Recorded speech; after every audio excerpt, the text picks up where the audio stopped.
Welcome to Right on Track, a songwriting podcast. Thanks to Tone for tuning in. I'm Demi Michelle Schwartz, and I'm thrilled you're joining me on my songwriting journey. So kick back and relax, don't fall flat, and remember, stay right on track.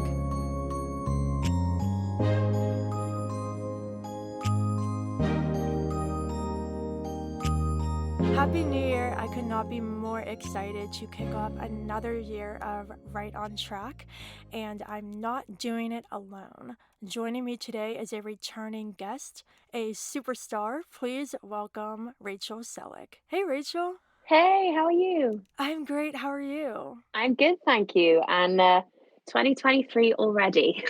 I know it's crazy. I know that we've both had incredible 2022, so I cannot wait to see what this year has to offer. Do you have any big goals this year? Oh, that is a huge question. I feel like because 2022 is like such a game changer for me in terms of like transitioning from management to PR and all of those things and I ended 2022 and began 2023 in Nashville, that this year is kind of like just expanding on those things, I think, rather than like setting new goals. I think my goal is to be able to just continue in that vein, if that makes sense.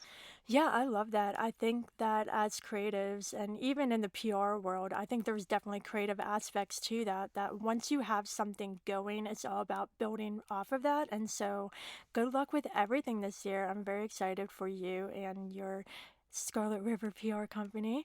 And yeah, so we are going to have an incredible chat today all about chasing dreams and wrapping up with some PR tips from you. But before we get into all of the specifics, can you please read a fantastic quote? I can, yes. This quote is by a guy called Ray Bradbury. And it's love what you do and do what you love. Don't listen to anyone else who tells you not to do it. You do what you love, and imagination should be the center of your life. So, why did you select this one? I think I chose this one because it really does solidify some of the things that I've experienced, and not necessarily from other people, sometimes actually just from my own, um, my own like thought processes and things. And it really has, I think over the last year, it's really because of some of the decisions that I've made, some of the changes that I've made to my, music and to my life and the places that I've been. It's very much cemented the idea that you really should just do what you love, and that we aren't on this planet just to work, but work is a huge factor of a lot of the things that we do. And so if you're going to work, you really should be doing what you love, and some people won't understand that journey necessarily to begin with, but that shouldn't put you off. And I think that's why it really kind of, yeah, it was one that I really kind of connected with. Same. I love this quote as well. And I think that when you look at anything that is part of a creative art, like music and maybe acting, dancing, things like that, people tend to be skeptical about chasing those kind of dreams because they're not as Yes. straightforward. There's a lot of competition involved. And I have definitely experienced, even when I was first going to college, majoring in music and then adding creative writing, like my sister is a doctor. And so coming from a family where my sister's a doctor and I'm a, musician and a writer, theirs are very different. And her career path is much more straightforward than mine. Granted, she worked really, really hard, but there were specific steps that you take in order to succeed in that way. Whereas with something like music, there's many different paths and nothing is guaranteed. And so I've definitely experienced moments of people doubting my choices, and at the end of the day I had to make my own decisions and chase my own dreams because this is what I love to do. And I love the end of this quote talking about the imagination and how that's at the center of what you Mm. do, because that's so cool and that's so true for the arts, especially because we always need to be tapping into our imaginations creatively, but also from a career standpoint, we need to have open minds. We need to think outside the box in ways to grow and evolve over time. And so, having a sense of imagination in anything that we do and in any dream that we're chasing is really important. Yeah, absolutely. And I think sometimes it comes from that level of almost a fear, because I think, like you said, if you go into a lot of other work lifestyles. You go to university or college and you get a degree, and then you leave and you get a job, and it's a little bit, it's not really safe, but it's a little bit safer because you do the education, then you know that you have the qualifications to do the job. Whereas music's a little different because you even though you could go to college and go to university and get qualifications, an awful lot of the time it's based on kind of like the talent and your ability to do it, not necessarily the educational background that you have. And so when somebody says, "Oh yeah, and I've heard this a lot over the last few weeks being in Nashville, when you speak to people and they're not from Nashville, they upped and left their hometown and they left absolutely everything to follow their dream." And it's an incredible thing, and it's so inspiring and encouraging to hear that people are doing that despite like the difficulties. But it can put people off in when it comes to like, "Oh, but I don't know where I'm going to live and I don't know where my income's going to come from," and things. So you kind of you shy away because of fear.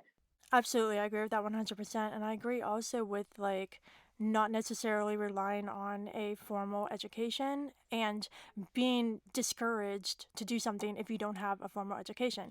Like, I'm in a really interesting boat because I have a Bachelor of Arts in Music and Creative Writing and a master's degree in popular fiction.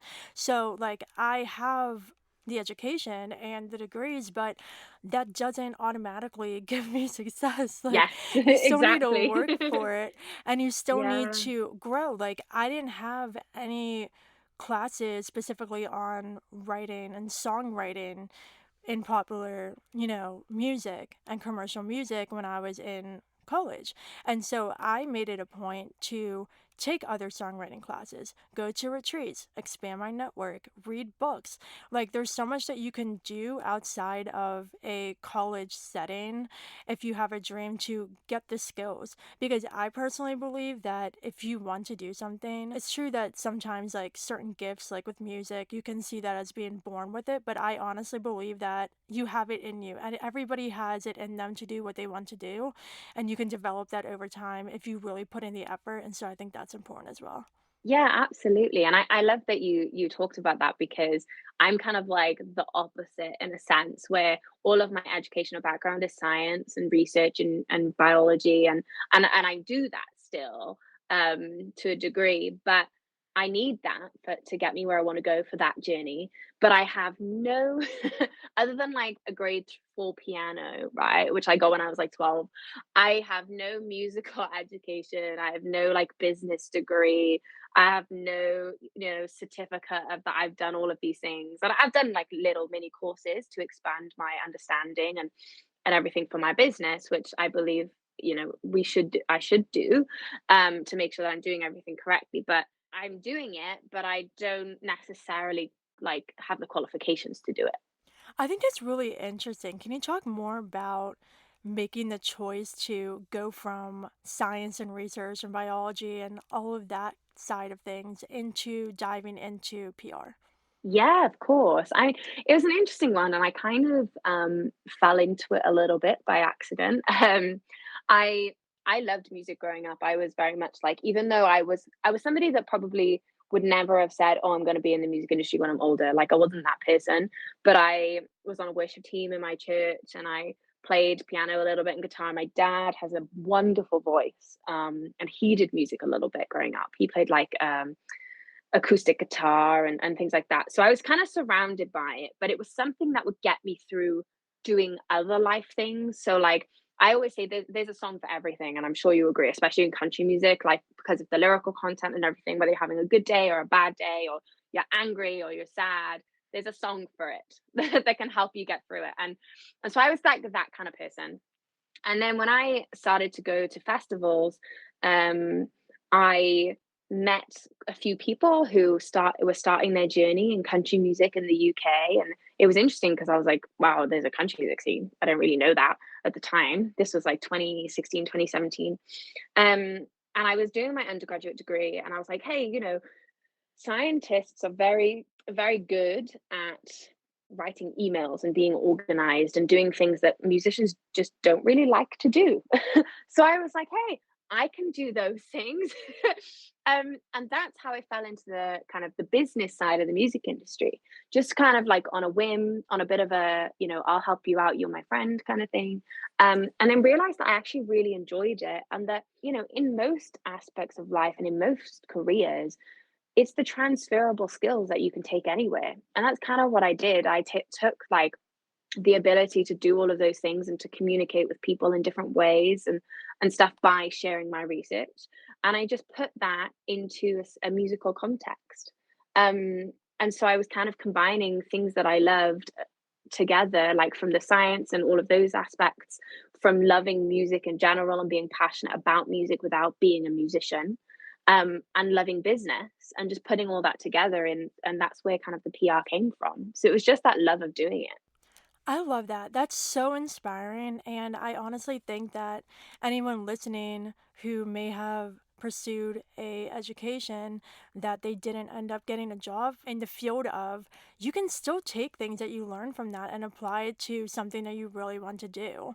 And I think, like, even though my music education was classical, so much of what I learned in that I'm applying to writing pop music and country music and, being a Yeah. strong musician as a whole. And so I think that no matter what you learn in an education setting or just through personal experience and the skills that you've developed over a period of time Yeah. from volunteer opportunities or just any other thing that you have involved yourself in, it can be anything at all that you have gained skills from and overcoming challenges and obstacles in your own life, you can apply that to anything. And I think that's really awesome when you can do that because you're thinking outside the box. You're not thinking straightforward and only following a single path. You're actually thinking about, okay, these are the skills I have. What can I take from this to apply to something I really want to do and then evolve from there? Yeah, absolutely. And that goes back to the quote that we were talking about at the beginning about, doing what you love, using that imagination of like, what am I good at? And funnily enough, I before I jumped on this call with you, I was having coffee with a girlfriend, and she is just moving jobs, and she was like saying about, oh, I'm really good. So she used to be in the medical field, and now she doesn't want to be in the medical field, and she wants to transition to something. And she was like, but I have no qualifications in the other thing that she wants to go and do. But then she was like, but when I put my resume together, you just have to take all of the skills that you've learned and transfer them into like the next setting. Like, how is being in the medical field and, being compassionate and doing all of those things and just spinning them in a sense to like, now I can make it work in this area. And it's just about doing that, regardless of whether it's like, say, if you're like being a songwriter or you're being a musician or in the studio, being a producer, whatever it is, tour manager, I don't know. You can do that even if that's not what you've trained yourself to do. And if it is what you trained yourself to do, then fantastic, you have a head start, and you just move from there. That's fantastic. I think that's so important because you're completely right, and your friend is completely right to, be hesitant. I mean, we all are. Diving into something that you don't feel qualified to do will just bring up so many doubts for you. And there's no shame in feeling that way because I think that's just part of being human. But at the end of the day, you do have skills.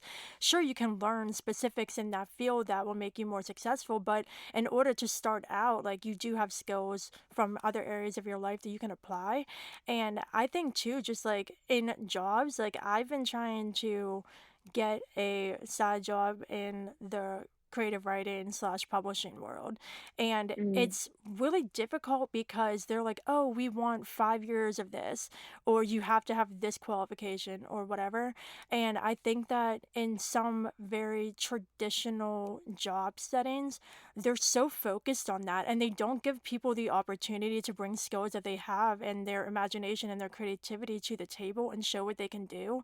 And so that's really discouraging. So I really like how in the creative arts, like nobody cares. Like if you look at some of the most popular artists, they don't have an education from like a college level. They just have talent and they worked hard.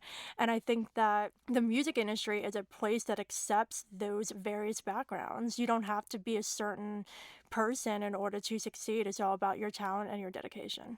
yeah, absolutely. I love that. So let's shift gears a little and chat about some PR tips for artists. So it's a brand new year. So much music is going to be released this year. I cannot wait to hear all of it. But from your point of view, what are some tips for artists going into this year? Yeah. I mean, it's a huge question that I think people get worried by PR, I think, when they have to do it themselves. It's something that's quite scary and something that I talked to a few artists about this nowadays, and maybe you might relate to it from your end as well. But being a musician is like not just about creating music anymore. It's like everything else. It's the being present on social media, having quality content, but then having a huge PR campaign and running competitions and playing live. You're basically like, I mean, being an artist is a business. And I firmly believe that. And I think if you treat your artistry like a business, you can go some incredible places. But it's scary. And I think one of the first things, with it being a new year as well, it's a great opportunity to just kind of sit down and be in the presence of your music and your artistry, and just to ask yourself where you want to go with the next year. Because I think, you know, having a long-term goal is scary, and sometimes people don't know what they want long term, and that's totally okay. But I think also having these short-term goals that are achievable, that can get you somewhere, and that when you achieve them, they give you the motivation and the passion to like continue to the next short goal, is such an important way to do your like career. Because I think sometimes you can get downhearted by having a long-term goal with no short-term goals to like, or no wins, like those short-term wins to celebrate. So that would like be my first thing, which is not necessarily a PR tip, I appreciate, but I do think it is really important to know exactly what you want to achieve. Just a few things, like two or three or four things that you want to achieve, because when you know what they are, you can then move into and switch gears to, okay, how am I going to achieve those? And if you're a new artist and you haven't released music before, then from a PR standpoint, I think making sure that your social medias look clean, and you've got a website. I think that's really important. It's something that I always advocate, is having a website and making sure that when you send emails to media and to radio, they know where they can find you, because that makes their life easier. And if it makes their life easier, they're more open to interviewing you and reviewing your music and things like that. Um, and then if you're not new, if you've a bit more established and you've released some tracks before, then reigniting some of those connections and networking opportunities that you've had in the past. Making a note early on of like where you want to play, if there are festivals you want to go to, because unfortunately, you these festivals, because there are so many people, they need to know, like, they have their lineup like 10 months in advance, so I think using this time to like write down and schedule, like, this is where I want to play, this is what I want to do, these are the people I want to connect with, and being honest with yourself about, this is what I'm really good at and these are my strengths, especially if you're an independent artist and you do pretty much everything on your own. um okay, this is what I'm great at, but this is what I need help with, and that's okay. Like, it's okay to, and it's actually a huge strength to be able to identify your weaknesses. So I think knowing what your weaknesses are, or getting people on board that are better than you at something, will actually really benefit your career in the long term. And then, yeah, in terms of like PR specifically, making sure that you have a really great bio that sets you apart. I always say that when you have a PR campaign, thinking about, what is it that's different and unique about what you're going to release, and how can you make that known? And so if there's a special story behind the song, or if there's or if even if it's like a fun and a quirky song and it relates to something, then using that. I had a funny conversation with an artist the other week, about, he's going to be coming over to the UK and touring, which I'm super excited about.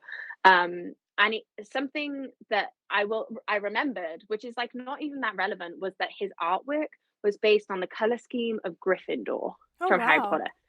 And I like, that's so random, but like you can totally utilize that in a PR campaign, because it's different and people remember it and it's quirky and it's taking it kind of highlights a bit of his personality, So I think that's great. And I think the last thing I'm going to say, because I think I could talk for forever about this sort of thing. But the last thing I think I'm going to say is to go into 2023 with confidence that you can get to where you want to get to. You can achieve what you want to achieve, and whatever negativity has crossed your mind in 2022, whether that's your own mindset or what people have said to you, I think use 2023 as like, and use January as like the month to just like cleanse that away and just say, hey, those things happened last year, and like I'm physically just gonna take that step forward this year and just move forward. Wow, Rachel, absolutely perfect. Those are all incredible pieces of advice. I really love the one about setting small goals because if you look to something that's so big, it can be daunting. And I Yes. think that using January to really think about what you want to do. Maybe you want to release a certain number of songs. Maybe you want to play a certain number of gigs. Or maybe you want to do a certain number of collaborations or whatever it might be. If you get that in writing, so you have it for yourself, that gives you something to work for. Because I think, like, as artists and songwriters, we can do so many different things and it can be overwhelming to think about, oh my god, I need to play a show and I need to release this and do this interview and blah blah blah.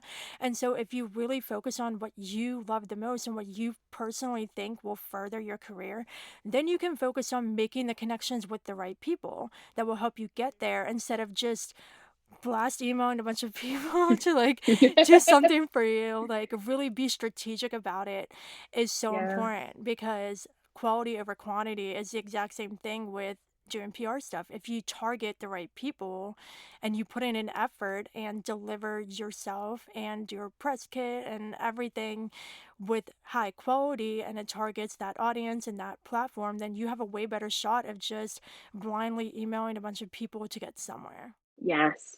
Yeah, I love that, and it's so true, and it's a huge thing, like, people talk about the importance of first impressions, and that's massive in the music industry because somebody might not have heard of you and, like, they haven't met you. You're literally talking to them through an email, and so they don't know how you would say that in terms of, like, your persona and the way that you and your tone of voice and things like that, so you don't have those opportunities, and so, being like nice and thankful and grateful for their support and everything is just so important. So I love that you highlighted that as well.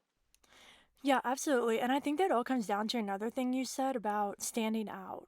You don't just want to be another person emailing, hi, I'm Demi Michelle from Pittsburgh and I have a new song. You should listen to it. Here it is. Yeah. You need to like make it a meaningful connection and share something that will catch people's attention. I do like interesting things in subject lines sometimes, and just like after I introduce myself, I'll add like what the song's about or like a lyric from the song or like something to stand out from hundreds of other emails because people get so many emails. And honestly, like I've gotten to the point with the podcast as well where like I'm getting more requests than I can do because I'm limiting the number of episodes I do every month. And so I'm getting the experience from the other side, which is interesting as the songwriter. And like, so I'm getting that, like, when somebody emails me and their email is personal and it catches my attention, and I get a couple more that come in that are super generic and blanket emails, like, I'm pretty sure I know which person I'm going to pursue. So just like being personal and standing out and making your interactions meaningful is super important as well.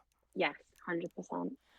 So, Rachel, it was lovely having you to kick off Right on Track 2023. Before we go, can you share final advice to anybody who may be holding back from chasing a dream? Yeah, of course. I think I just go back to the the topic of fear.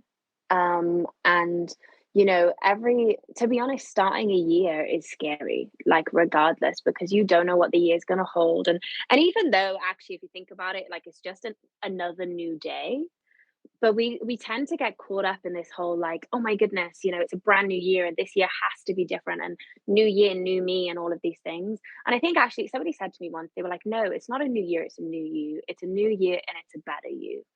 And just that's always stuck with me. And I think just kind of finding the people that will support you, finding the people that will help you, not being afraid to ask for help if that area of the career is you're like a little bit more weak in that area, then not being afraid to ask for help and taking each day as it comes. It's just, yesterday was 2022, today is New Year, for example. Last week was 2022, this week is 2023. It's just another day. And just use that day to pursue the dream that you want, pursue the career that you love, and just keep going.